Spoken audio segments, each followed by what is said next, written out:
Hello, everyone, and welcome to UGA Sports Rumors versus Facts. I am Blayne Gilmer here with Jed May, Trent Smallwood, as we are talking UGA football recruiting, because recruiting never stops. Even got an episode in last week, a recorded version with some travel going on.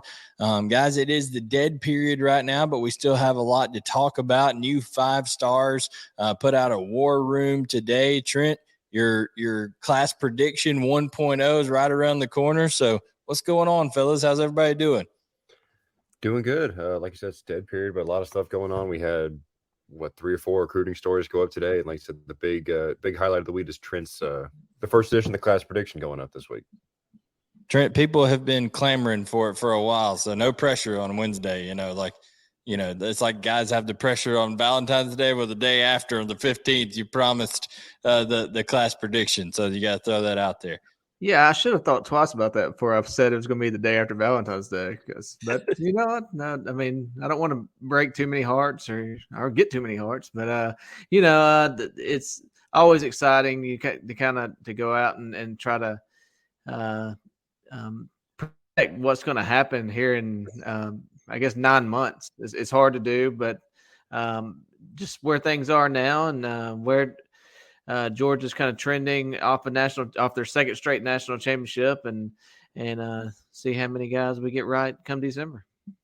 Absolutely, and I'm sure it's as intel comes in and different things happen over the next few months. This class will change here and there, but Georgia already off to a hot start, as I put in the war room today, guys. I was just giving a little bit of perspective what Georgia has done so far, and this.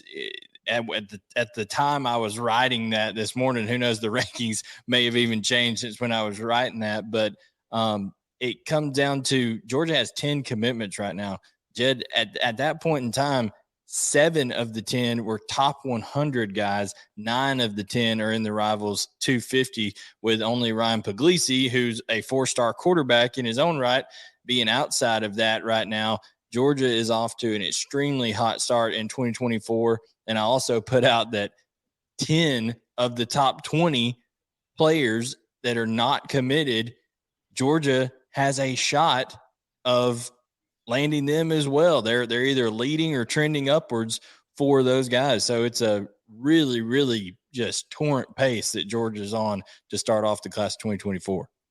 Yeah, and you mentioned Puglisi, who very easily, I think is a guarantee to be in the 250. That I don't know. I'm assuming that comes out this week. He could be a top 150, 100 guy by the time this is all said and done. And I think and we've talked about this a lot, but these past 2 classes have been so defensive centric, and most of the work so far in this 24 class has been on the offensive side of the ball with what they've got at running back with Dwight Phillips and Tavonde Mizell at receiver. You got Landon Thomas, the number 1 tight end. And then you mentioned Dylan Raiola, who, if he ends up committing, is the number 1 player in the country right now. So just so much in the class already, and there's still so much out there, even with the offense. There's Mike Matthews, there's Zion Reagans, there's Jeremiah Smith, the top-ranked receiver who Georgia's kind of staying involved with. There's just so much. It's amazing what Georgia's already brought in, and yet a lot of the top targets, the names we've talked about a lot of them are still out there. Absolutely. And, Trent, it's not just that, Georgia has guys who are top 100 guys already committed and things like that, like I was pointing out and like Jed was pointing out, but it's guys who, like Peyton Woodyard, who's top of his position at safety. As he mentioned, Landon Thomas, top tight end. And then you got Ellis Robinson, Nycar, and Jalen Hayward, all guys who are within the top 5 of their position rating. So these are elite guys that are out there already committed. And, it seems like people kind of waited after that first national championship for Georgia. All right, kind of bust down the door, and it did result with the number 2 class in the country. But it seems like the full benefits are starting to be reaped now because of the back-to-back national championships for Georgia. Yeah, I think a lot of Georgia didn't take a quarterback last cycle. They already have one in this cycle, and they're going for another. You could see a lot of momentum come off if Raiola was to commit to Georgia on the offensive side of the ball with what they already have committed. Yeah, they have a lot of guys that are at the, you usually don't see in February the talent that Georgia's accumulated thus far, and a lot of that has to do with the direction of what the program's been going, and just trying to continue that trend, but also that the positions that Georgia don't have number one spot in, they could go in and make a big splash there with just landing guys like Raiola, and that could lead to other guys. And we'll get into that later, but I think Georgia's going to. We've talked about this class even in the last when we were still covering 23. We talked about 24 class could be one of the best Kirby's ever landed, and it is definitely trending in that direction. Yeah, I mean, and before we go any further, I do want to say hey to the people watching out there. Randy Payne from Tifton. We got Rhett Womack from Swainsboro. Jeremy Barbary, as always, from Loganville. Want to give a special shout out to Andy Stowe. Andy, you mentioned doing a little bit of a heavy heart today. We wanted to tell you, Andy, we always appreciate you being on here with us and praying for you and your family, and that everybody as much comfort as you can have on a day like today. This is why the vault is a community, guys, able to kind of share things with each other and help support each other. So thinking of you, Andy, appreciate you tuning in, man. As always, let's see who we got. We got Chris Topple from Chattanooga in here with us. So a lot of people tuning in. Porter Osborne from Cummings. So do us a favor, go ahead and hit that like button while you're in here. Share with your friends. Tell them we're live talking Georgia football recruiting. You can get involved in the chat over here. And, we got Buddy from Waycross in here with us. So appreciate everybody tuning in. Go ahead and hit that subscribe button if you haven't already. This channel just continues to grow. And, man, it's just crazy to see what has happened over the last year with this channel and bringing you guys Georgia football content, whether it's recruiting, team-wise, or otherwise. And it's all because you tune in and you subscribe. So we appreciate that. Do want to mention that the show is brought to you by Turner, Wood, and Smith Insurance in cooperation with Auto Owners Insurance. Guys, if you need terrific customer service for your insurance needs, Turner, Wood, and Smith is who you need to see. Auto Owners Insurance, life, home, car, business, all of it there. They got you taken care of, and it's a great combination. Both have been around for over 100 years, so make sure that you go with an experienced and quality insurance agency and insurance policy provider with Turner, Wood, and Smith and Auto Owners. You can see them in the comments or in the comments below their URLs to their website. So give them a visit. All right, guys. Jed, 5 stars, new 5 stars came out today. Rivals doing some reshuffling here in the class of 2024. Give people a rundown of the movement that there was, and kind of we've got a question that will go more in depth on it. But what are some things that just stood out to you from the new 5 stars that were named today?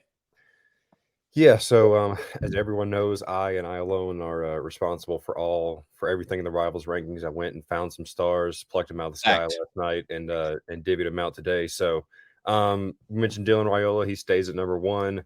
Jeremiah Smith is number 2. We mentioned Georgia's really staying involved with and could be a name to watch, especially in the event of Dylan Raiola committing. Colin Simmons, number 3. Georgia made a move for him in January. I think one that is interesting is Edric Houston checks in at number 4. I think he was about 13 or 14 in the last ranking. So I believe he was the top 4 stars. So he jumps up, gets that 5th star. Georgia, Ohio State, kind of the 2 main guys right there. I realize this. He just listed the top 4 players in the country. Georgia is heavily involved with all of them. So that just tells you where this recruiting class is going. Good. Continue on there, Jed. Yeah, we got Mike Matthews at number 7. Georgia, Clemson, Notre Dame. All those guys in there. Georgia wants him as a receiver. Justin Scott, who I see some people mention in the comments, the defensive tackle from Chicago. He's number 8, which he was at number 12 or 11, I think, last time. So he rose a couple spots. He's taking an official visit to Georgia G-Day weekend. I confirmed with him today. So That led to Justin Rhett's commitment last year. Remember, he decommitted from Notre Dame while he was in town and eventually obviously signed with Georgia. So we'll see if that proves fruitful again. Peyton Woodyard, number 1 safety, gets his 5th star. The only Georgia commit that's got 5-star status right now. We've got KJ Bolden at 15. He gets his 5th star. And, he's a guy we've all seen him play a bunch of times. And he's just crazy athlete, could play receiver, probably going to play safety at the next level. But there's a long way to go for him. But we all kind of feel like Georgia's in that top 2 to 5 schools range for him. Right now, he'll be back in the spring. And yeah, but like you said, you look, there's 17 5-stars. And of that group, there's 10 that Georgia's heavily involved with, or there's JoJo Trader here at 11 that Georgia's trying to make a move for. Just all these guys Georgia is in, and even a guy like Jaden Davis, Georgia was really in on for a long time until they went with Puglisi. So you look at this top 10, 1, 2, 3.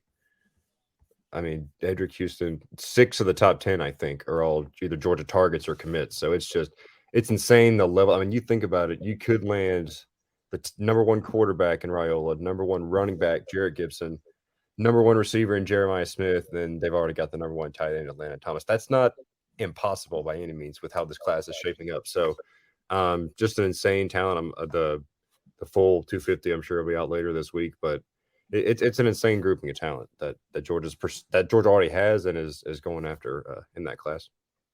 Trent, your observations from it? Yeah, I think the 2 big ones will be the Buford crowd. Can they get into Buford and at least go 1 out of 2 on those guys, maybe 2 out of 2. I think of course landing a guy like Dylan Raiola is just I think that was a big part of Georgia's landing at number 2 in 2023 is the fact they didn't take quarterback, like I mentioned. So you land a top quarterback like that, and you start seeing some dominoes fall. You could land. You could realistically land 6 or 5 out of the top 10, and just have one of those remarkable type classes. I think Pug is the only one that is not in the 250, but I think before it's all said and done, I think he's going to be in the 250 when some more film gets out and some camps this summer and stuff like that. So I think he'll be up there. I know I saw some highlights of him throwing in Vegas. He looked really good, and I think that'll continue to trend upwards. This spring. Andy Stowe asked over under 5.5 5-stars in this class. What's your gut reaction tell you here on this class of 2024? Gut says yes, because there's also, that goes to 17, and then you've got guys like, if Georgia gets Sammy Brown, he could be a 5-star by the end of this. Dylan Stewart, the edge is a guy that could end up with a 5th star. There's a lot of guys. There's usually between 30 and 34-ish 5-stars. Jarrett Gibson could end up a 5-star maybe if things break his way. So I'd probably say over if I had to pick right now. Yeah, it's looking like over. And listen, I think everybody who is a member of the Vault knows that we're not a crew that's just gonna pump sunshine to people and say, hey, Georgia's getting everybody, that kind of stuff. There's plenty of guys that we've talked about, like, I've said certain things with Edric Houston. I think that Ohio State's going to be really hard to beat and things like that in that recruitment.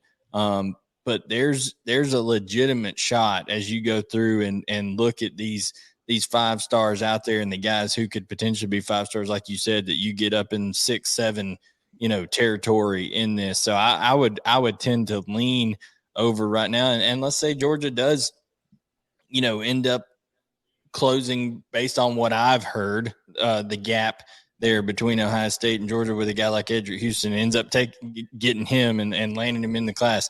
Then you're talking about astronomical numbers going in there. I legitimately believe that this class, rating wise, has the chance to be the best recruiting class that Kirby Smart has ever signed, and that would be a high mark considering that 2018 class that was just the players that ended up contributing to national championships and just making Georgia the program that it is right now. Really, really, really something to say there. But Trent, I don't know that people can overstate as well how much of an impact and how impressive it was that Georgia had the number 2 class this year, given that there was no quarterback in the class. And that's what you've said, a couple times so far. Georgia went all in on Arch Manning.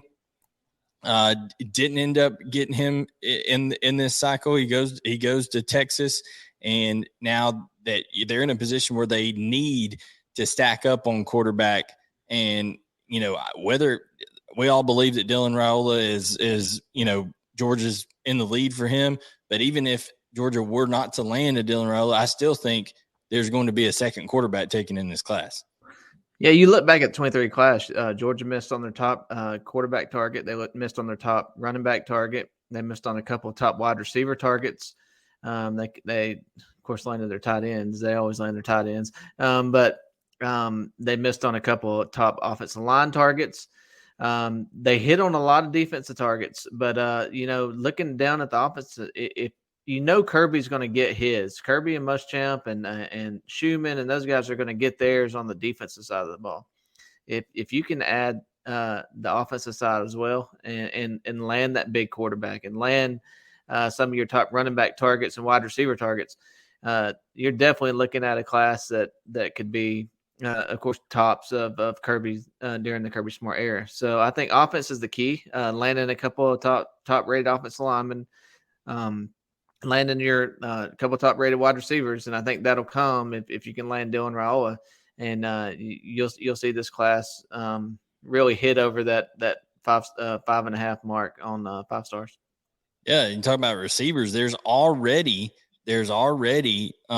two top 250 receivers in Sokovie White and then Nikar committed in the class, as you mentioned before. So it is definitely skill heavy right now, this 2024 class, in terms of offensive skill and then defensive skill as well, with Ellis Robinson being a part of the class, Peyton Woodard, Jalen Hayward. So a lot of that. We're not going to give all of the class prediction away here, Trent, but you've been kind of hyping it up for the 15th. That's the big day that it's going to come out. Just give everybody a little sneak peek, maybe some names that you're most intrigued by when it comes to what you're going to be putting out on Wednesday. Yeah, I think most importantly is I think as of today, I would have Dylan Raiola in the class. I would have them taking 2 quarterbacks in this class with Puglisi and Raiola. In turn, I think if you land Dylan Raiola, I think there's a legitimate chance that you land Jeremiah Smith. And I have him in the class right now. He's currently committed to Ohio State, but Georgia's talking to him. And if you add that Raiola, they talk, they have a good relationship, and you might see Jeremiah Smith come on some visits with him. So I have him in there. You go to the defense side of the ball, I do have I do have KJ Bolden in the class. He's more than likely going to play safety, but I have him listed as an athlete. So you probably see him on the defense side of the ball, but I do have KJ Bolden in the class. Butler, I do have him. Jed told me that he's slated to play wide receiver, or Georgia's recruiting to play wide receiver. I do have him in the class. He's from California. And I guess we could go, let's see, going down the list. We don't give it all away now. We got. I get one more name. Let's see. I'll go with. Let's see. I'll go with Sammy Brown, because I think that's a Georgia Clemson battle. But I like where Georgia stands with going into the spring with Schumann leading the charge there. Yeah, I think Glenn Schumann staying at Georgia, not going to Alabama and being their DC, which, whatever anybody wants to say, I know there were overtures made trying to, at least kick the tires and see if he'd be interested. That was huge because Sammy Brown, Jed, has just, he has just such a good rapport with Glenn Schumann. They're talking about, hunting and fishing, Kirby Smart, in there as well with him. But the thing that strikes me is when you talk to Sammy doesn't say much. He's very calculated in what he says, but when he does speak, it's, you can hear, Kirby ease, as I like to call it, coming out of his mouth. He's worried. He's not worried about NIL. He's not worried about social media. He's worried about development and culture and things like that. And if it's Georgia and Clemson, and those indeed are the two pillars that you're looking at, man, Georgia's development at the linebacker position over the last 4 or 5 years, I think, dwarfs that of what Clemson has done.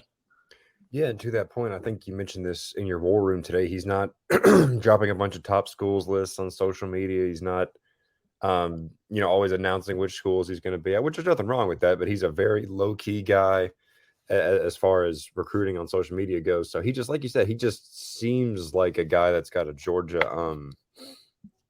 Georgia attitude about him. We've all talked to him. I think that's kind of a decent way to put it. And obviously, it's close to home, and it's Jefferson's probably about 45 minutes from Sanford Stadium, so that doesn't hurt either. And I don't know, he's been in Athens so much, and he's always just popping up there. And I don't know, it's like you said, if it's between Georgia and Clemson and Tennessee's kind of been around, and the Big Ten schools and Notre Dame are trying to get into, but I don't know, like you said, Trent, I really think Georgia's in a good spot in this one as we sit right now. Well, let's get to some vault questions here, and we're gonna hit some of these right off the bat that are hard hitting ones. F. McCrary Jr. is not wasting any time here, Jed. Yeah, Raiola or Arch. I'm assuming he means which we would one? Take if we were Kirby Smart.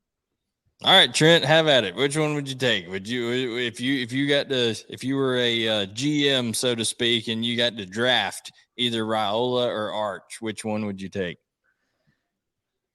Me personally, I would take Raiola, just for the simple fact that I think if Arch had any other last name, he would not be as ranked high. And I'm not saying he's not good. I think Arch is very good. I think he'd bring a lot to a program. And but I do think I would take Dylan Raiola just from a skill standpoint. Jed? Yeah, I think Raiola as well, just because he kind of, when I've seen both of them, Raiola is kind of more that modern. I mean, he said that the other night that he when we had him on the show, that he kind of looks like models game after Patrick Mahomes. And you watch Mahomes in the Super Bowl last night, he's making off balance throws, he's scrambling to extend plays, he's picking up first downs, and I think Raiola brings a little bit more of that dimension, obviously with the insane arm talent he has as well. So, like Trent said, both really good players, but I think I'd take Raiola if I had to pick. Yeah, it's really tough. I mean, these guys are both NFL pedigrees, in terms of, really, if you think about it, Raiola has a more direct NFL pedigree because it's his dad that played in the NFL, where it was Arch's uncles. But still a lot of just history in that Manning family. You got to think that the DNA, the clutch gene, all that kind of stuff is going to come into play for him at some point. Just being able to produce at the next level. But the thing about Raiola that I think separates him from a lot of guys is just the sheer stature. Like, Arch is a big guy. By Raiola is, he's just got his base. His legs. He's just thick from the waist down, and being able to, not necessarily run away from people, but elude defenders. Now, Arch is a good athlete in his own right, but I think there's a little bit of a Ben Roethlisberger type effect to Raiola. He's able to shrug guys off. He's able to do things like that, and his arm talent is unmatched in my opinion. Like, he's got a tremendous arm, and can throw from different arm slots. And that's something that you see in today's game, being able to manipulate, the defense by how you can get rid of the football, because in today's game, you're going to get pressured, and you have to either be a guy like Stetson Bennett who can be really, really quick and elude it and then get rid of the ball quickly, or you got to be a guy who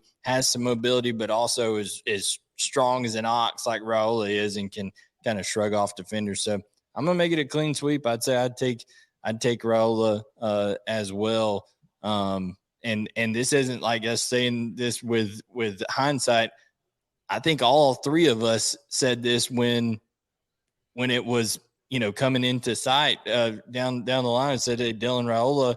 Now, the thing about Arch is, the thing we all said about Arch is, it's the whole machine that's behind him, right, Trent? Like if you land a guy like Arch Manning, it's the amount of media attention, all this kind of stuff that comes with it. And that does matter in college football today because it's a television product, and all that kind of stuff with your program. But I think Raiola's got just as many connections in terms of in the NFL, in his peers throughout the recruiting class. So I don't think there's too big of a separation there. Yeah, I think when you looked at Arch, you saw, you see Peyton and Eli on Monday Night Football or whatever, having their little show, and you just look at what's coming with them, and you look at Tennessee was a big Tennessee's a big rival, and you got Peyton from Tennessee, and just everything you brought with the Manning family. I think it kind of not only would that have been a big name, but have been able to stick it to a couple other people in the SEC and say, look what we have. But turning that page with Raiola is I think Raiola brings the NFL pedigree, but also he's got a lot of connections just from the recruiting standpoint. Not only committed to Ohio State at one point. Yeah, and not only in the 24 class, but beyond the 24 class, even moving into 25 and 26. So I think you would see just a similar effect to maybe even a bigger effect, because I don't think Manning really brought that many big-time prospects with him to Texas. There were a few, but, like Jalen Hill was linked to him at one time, and he ended up Alabama. But I think you'll see Raiola have a similar effect with the school he commits to. All right, next one we got is from Medical Dog, Jed. Yeah, if you had to pick one non-quarterback player to anchor this class, who would you pick? All right, one non-quarterback. It can be somebody currently committed or somebody that Georgia is targeting. Who would you say could be an anchor for the class? I think I'd go KJ Bolden. And what's your thinking there? Elaborate on that. I just think that Georgia's had a hard time getting in Buford for one. I think that would be a starting point for connections there, and also I think he's just a dynamic playmaker. I think you'd come in and see him have a similar effect to Malachi Starks. He's just a very good playmaker, and having those type of athletes on the back end in Kirby Smart's defense is kind of what makes that defense. Good safeties and good inside linebackers. So I'd say KJ Bolden and right now. Yeah. I think I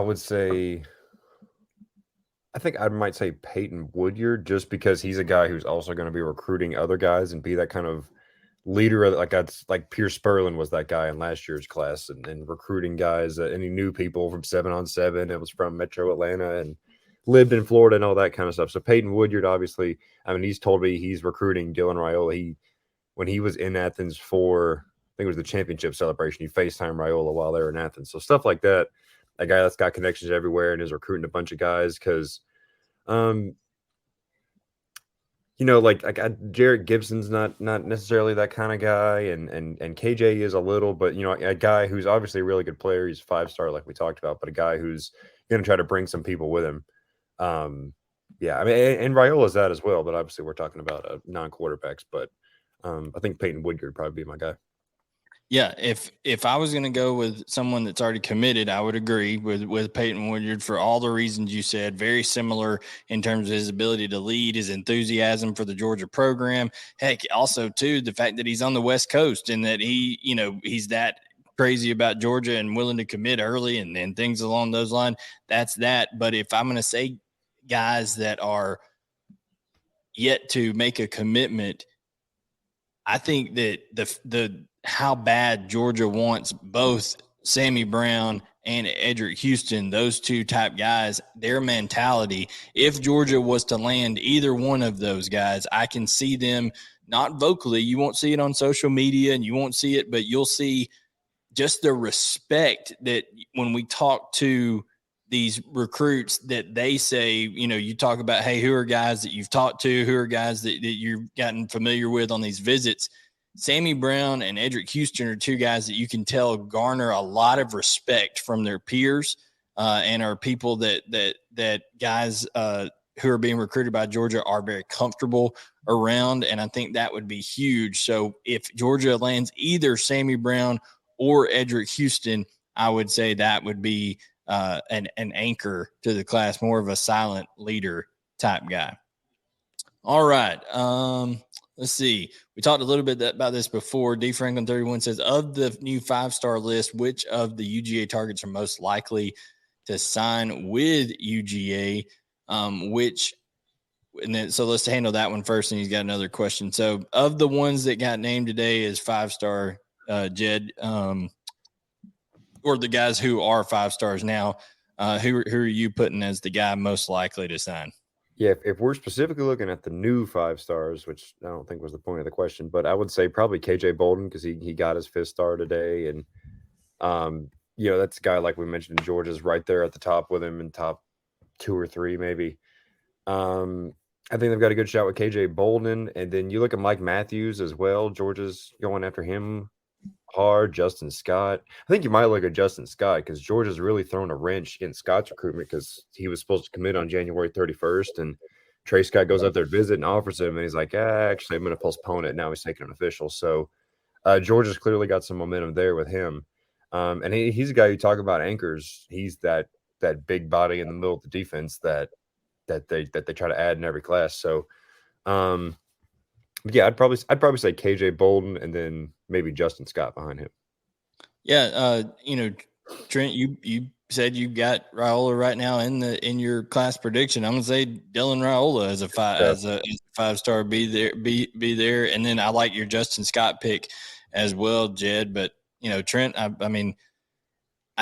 think Georgia has positioned themselves very well with Raiola by what they have presented him. I think even before he was committed to Ohio State, and where Kirby Smart specifically and very personally in this recruitment picked up once he was decommitted from the Buckeyes. I just think the culture and the pro development aspect of Georgia's offense is got Georgia, I would personally say, in the lead right now. Yeah, it's like, look, you've talked to him about Todd Monken and him interviewing for NFL jobs, and it's more so the culture and what he's built, what Kirby's built, and knowing they got a guy ready behind him that what's coming behind him. So it's really just the culture as a whole of what Kirby has. He's got guys ready to fill in for on the field. And he's got guys ready to fill in on the coaching staff. And, I think that's a big part of the reason why Georgia's in the position they are for Raiola, just the culture alone. I will say this, a little caveat on that. I think USC is a bigger threat than most people thought going into things after Raiola decommitted from Ohio State. So you got to keep an eye on USC. Of course, Nebraska's pushing with the family ties, his uncle being offensive line coach there, and even Oregon. Oregon might be somebody to watch out for if they can get him on campus, Dan Lannon and the Oregon Ducks. So by no means am I saying this is done and over with, but I think if you watched the interview, Rumors versus Facts, that Dylan Raiola was on, it certainly sounded like Georgia was sitting in a fine position, and then a lot of sources around that recruitment feel that things are trending in the right direction for Georgia, certainly heading into a March 18th visit, which, interestingly enough, he and Puglisi rumored to be coming in on the same day, coming in there. So it could be a situation where they sit down and say, hey, here's what the situation is going to be. Maybe they get together, talk it out and say, hey, if this is going to happen, we're going to compete and maybe best man win, all that kind of stuff. And, it's just kind of changed now, guys, with the transfer portal and all this kind of stuff. Now, I don't think guys have to be afraid. I think you can come in and say, I'm going to go to the school that I like, and I'm going to try to win that job. And if I don't, then I'll go somewhere else. Yeah. And there's the I don't know, fallback option or whatever, but those guys being quarterbacks, I'm sure they're both going to enroll early. You get a full year to learn from whether it's Todd Monken or Mike Bobo, whoever the offensive coordinator might be, get a full year to learn. And then if you don't like how things sit, then you can transfer being 1 year older, 1 year wiser, 1 year working under some great offensive minds, and then go somewhere where you can, pick another good situation for yourself. So like you said, it's a different mindset because even when Justin Fields came in behind Jake Fromm and, I guess Jacob Eason was on the team at the time he committed, there was still, he had to get the waiver and the whole thing. But now it's either one of those guys could theoretically transfer out of the program as easily as they could enter it. So it's just a different world now. Absolutely. All right. Let's see. We got one here from KSDJ 1869, Jed. Yeah. Is the staff pursuing tight end Walter Matthews from Hiram? He's not Darnell Washington, who is, but he does have a similar frame and build and looks like he could play the Darnell role pretty well.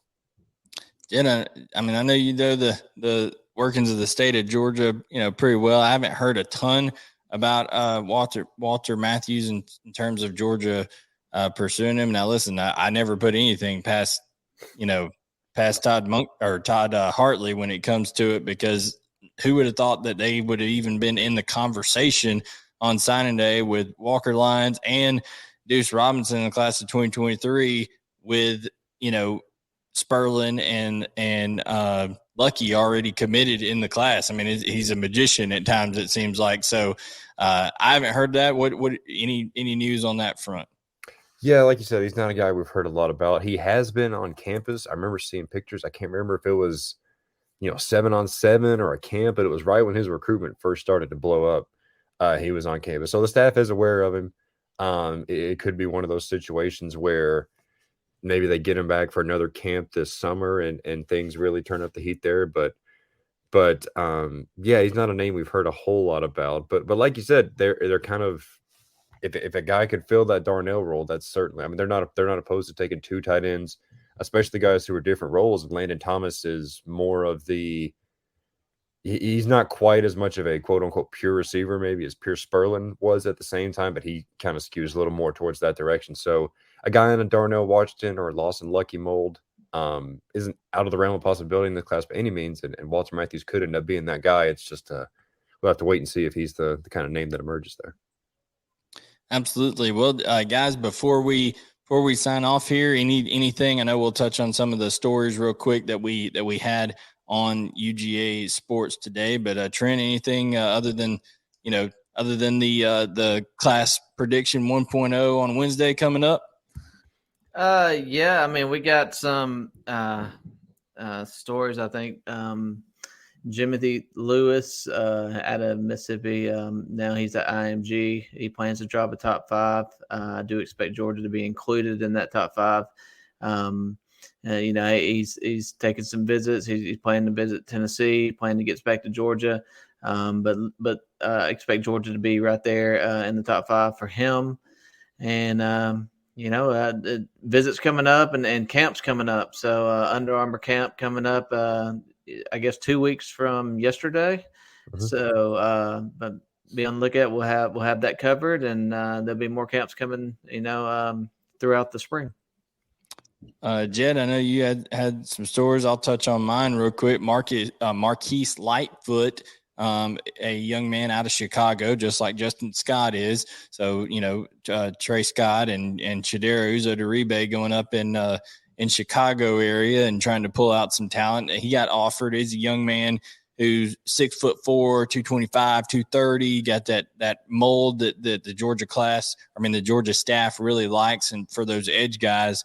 And, he's got offers from people like Ohio State, Michigan, Notre Dame, Tennessee, Nebraska, on and on, Power 5 guys, but Georgia taking an interest in him. And there's a story up on UGAsports.com about him, but just another talented edge guy that Georgia is going after. And that's the bar. I mean, with what Uzo Deribe, the guys he directly recruited with Gabe Harris and Samuel Mpemba and Damon Wilson in this class of 2023, he's trying to follow up that first stellar class that he put together in his first year with Georgia.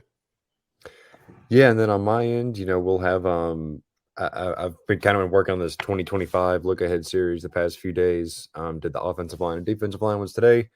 Georgia's sneak peek at that offensive line when Georgia is trying to get involved with David Sanders, the number one prospect in the class. Then you got just these it's crazy how big these kids are, because you got a guy like Nikolai Brooks he's at Buford now, but he's 6'8" and pushing 340 pounds as a high school sophomore right now. So it's crazy. Georgia's in on guys like him. And but yeah, I was starting to spin the calendar forward a little bit, shed a little more light, I should say, on that 2025 class. And yeah, like you said, Trent, Under Armour camp in a couple weeks, and the Atlanta camp is in Carrollton. So I guess Carrollton's a suburb of Atlanta now, according to the higher ups in Under Armour. So they just said that's where Juju Lewis is. That's where we're going. Yeah, so it's a little that's extra driving, but yeah, it's going to be good to actually, because every other tweet I see, it seems like is a kid announcing they've been invited and will be there. So there's going to be a ton of talent there, and a ton of guys that Georgia offers, I'm sure. Do want to give a note. A lot of people are asking about the offensive line and things like that. The main two big name targets that Georgia is, really after and really got a lot of, time invested in, Jordan Seaton and Daniel Calhoun. They've been recruiting Daniel Calhoun for a long time. In-state guy, Alabama, Florida State, Tennessee, all heavily after him. And then Seaton being a guy from up in the Washington, D.C. area, a guy that Fran Brown's had contact with. Stacey Searles got to take him, to the South Carolina basketball game that Georgia won, I guess, a couple of weeks ago now. So definitely two big targets there on the offensive line, and then some guys that I think are going to end up rising, in the rankings. A guy like a Malachi Tolliver, who's at Cartersville, 6'6", 6'7". I mean, huge guy that is really kind of growing into his own over there. So the offensive line it's not, just chock full of guys up inside the top 50. They did miss out on Cam Pringle, who as of right now is committed to South Carolina, but there's still some pieces that are coming together that, I think people maybe necessarily didn't think as highly of initially of some of the guys that Stacey Searles, helped to bring in this 2023 class. But I think we all see with Monroe Freeling checking in as we broke and reported on the vault, 6'7", 309 pounds as a true freshman, showing up when he was a guy that was like 285 towards the end of his senior year. So guys are developing. Things are progressing on the offensive line front as well. But guys, that is going to do it here for us on UGA Sports Rumors versus Facts, presented by Turner Wood & Smith Insurance in cooperation with auto owners. Check out their websites in the comments as you see, or as you see them, if you're watching on YouTube, across the bottom as well. Like, subscribe. If you're on the podcast version, rate. Give us a rating on there, 5 stars. Greatly appreciate that if you feel like we've earned that. And for Trent Smallwood and Jed May, I'm Blayne Gilmer. We'll catch you next Monday night on UGA Sports Rumors versus Facts.